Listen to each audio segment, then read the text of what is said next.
হরে কৃষ্ণ। ঈশ্বরের পরিকল্পনা অসাধারণ হয়। আমরা সবসময় সেটা বুঝতে পারি না।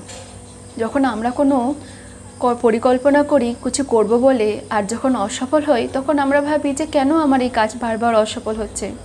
আসলে সেই সময় আমরা অসফল হই না, উনি আমাদের আটকে দেন সেই কাজ করা থেকে। কারণ উনি জানেন যে এই জিনিসটা করলে পরিণাম কি হবে এর।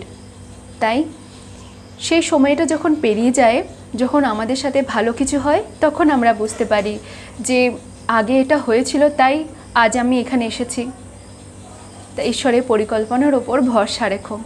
যখন যার সময় হবে তখন সে ঠিক নিজের লক্ষ্যে পৌঁছে যাবে। নিরন্তর চেষ্টা করে যাও, সংঘর্ষ করে যাও, ধৈর্য রাখো। ঈশ্বর তোমার জন্য যা ভেবে রেখেছে সেটা কোনো দিন তোমার খারাপ হবে না তাতে। হরে কৃষ্ণ। রাধে।